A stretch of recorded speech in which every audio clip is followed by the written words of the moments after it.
Ça a toujours été comme une évidence pour moi, une familiarité étrange avec le fifre. Ce tableau a toujours été inscrit comme la preuve de ce que l'art peut faire. S'il y a un sujet pour le fifre, je crois qu'il traite de la notion de la vérité. La force et la puissance de cette œuvre, c'est avant tout sa prestance, sa présence, qui paraît comme une évidence simple et très claire. Et c'est peut-être pour cette raison qu'on ne fait pas toujours très attention à ça. C'est une figure isolée et du coup on croit qu'il y a quelque chose qui manque. Et c'est au contraire quelque chose d'entier, d'accompli. C'est un personnage qui est prêt à sortir du tableau. C'est un personnage saturé, vraiment présent, où le prochain pas ne serait plus à l'intérieur du tableau, il serait vraiment à l'extérieur.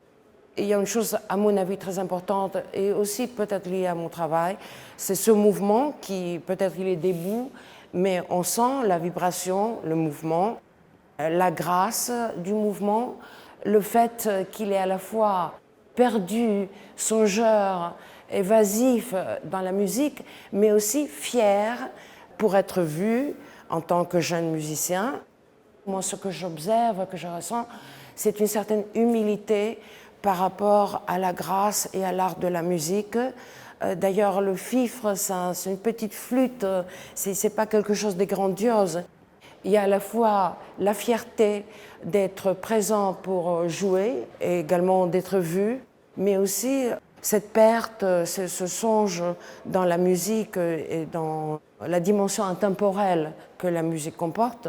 Et ces deux choses qui sont quand même contradictoires, vouloir se présenter, se montrer, mais également se perdre dans un monde spirituel, c'est un conflit que Manet a réussi à joindre dans un seul tableau, ce que je trouve d'une extrême expressivité. Un autre élément qui m'a toujours intéressé dans cette œuvre, c'est la grande économie que Manet utilise avec le moins de moyens.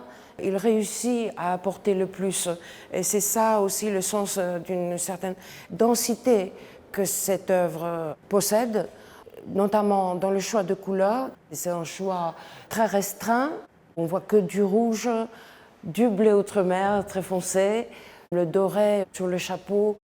La vérité humaine, la condition humaine ne se passe que dans des petits instants ou des petits traits que si on arrive à capter, on peut vraiment faire la narration de toute une histoire.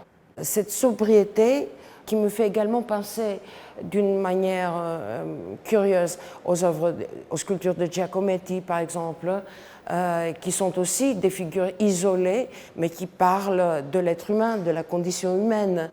Construire une figure, c'est en quelque sorte comme une architecture, et je dirais c'est comme bâtir une cathédrale. C'est vraiment tout l'être humain, son âme, son intellect, son anatomie, ses émotions qui passent, qui sont traversées. C'est vraiment un édifice, enfin, ce que Manet réussit.